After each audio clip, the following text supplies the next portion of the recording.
Hai, selamat pagi. Perkenalkan, nama saya Egy Dewi Sumiring dari kelas 11 SOS 2. Hari ini kita akan membahas mengenai perkembangan kolonialisme dan imperialisme di Indonesia.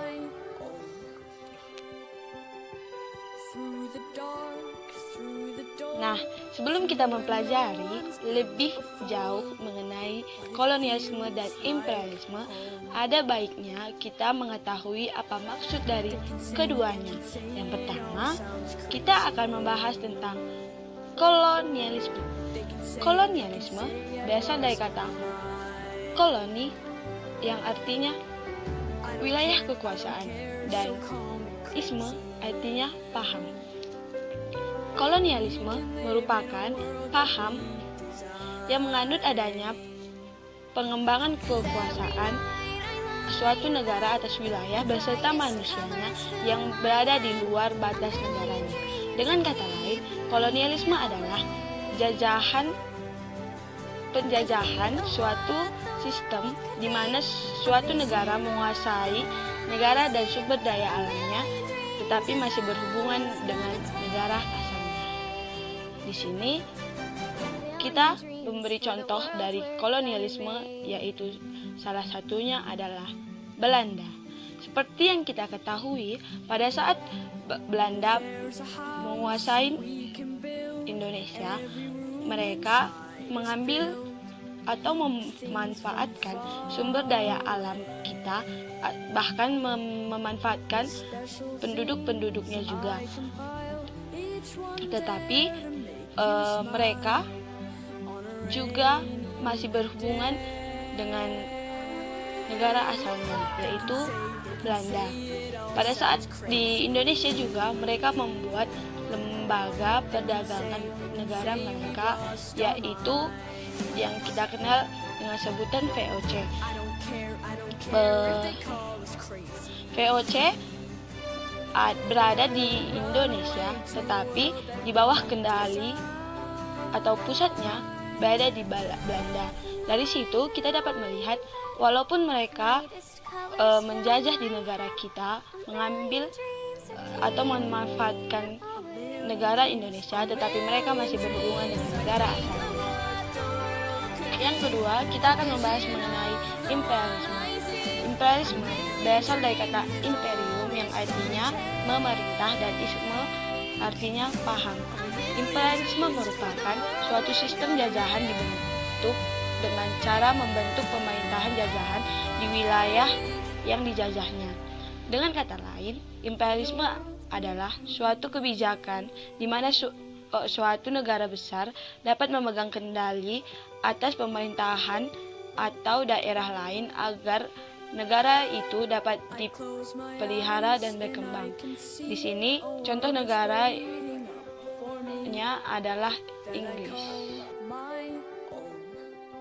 Ya, kita akan membahas kolonialisme yang terbagi menjadi 3. Yang pertama, kolonialisme eksploitasi. Kolonialisme eksploitasi adalah penguasaan wilayah untuk dikuras habis hasil sumber daya alamnya demi keuntungan penjajah. Yang kedua, kolonialisme penduduk. Kolonialisme penduduk adalah upaya menyingkirkan penduduk asli negara yang dijajah sehingga lebih banyak penduduk negara dari penjajah. Contohnya, benua Amerika yang dikolonialisasi oleh Inggris sehingga negara asli Irland terdesak. Yang ketiga, kolonialisme deportasi. Kolonialisme deportasi merupakan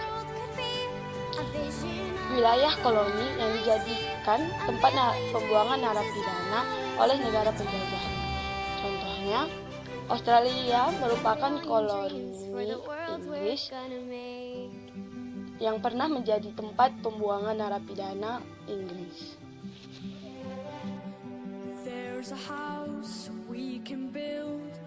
Setiap hal, peristiwa, atau kejadian pasti memiliki proses terjadinya atau memiliki sebab akibatnya. Sama halnya dengan kolonialisme dan imperialisme. Lahirnya kolonialisme dan imperialisme berawal karena perdagangan. Niat awal bangsa Barat atau bangsa penjajah ke negara Indonesia awalnya hanya untuk berdagang. Namun karena keegoisan, maka timbullah niat untuk menjajah. Kolonialisme dan imperialisme dipengaruhi oleh 3 faktor. Faktor yang pertama yaitu gold atau emas. Gold atau emas yaitu bertujuan untuk mencari sumber-sumber bahan mentah dan berdagang untuk mencari keuntungan. Kedua itu glory atau kejayaan. Glory bertujuan untuk mencari kejayaan. Semakin banyak negara yang dijajah, semakin berjaya juga negara penjajah, sehingga semakin ya itu adalah gospel atau penyebaran agama Kristen. Dari namanya kita sudah dapat memahami bagaimana tujuan atau bagaimana maksud dari gospel. Gospel bertujuan untuk menyebarkan agama atau menyebarkan Injil ke seluruh dunia, yaitu dengan cara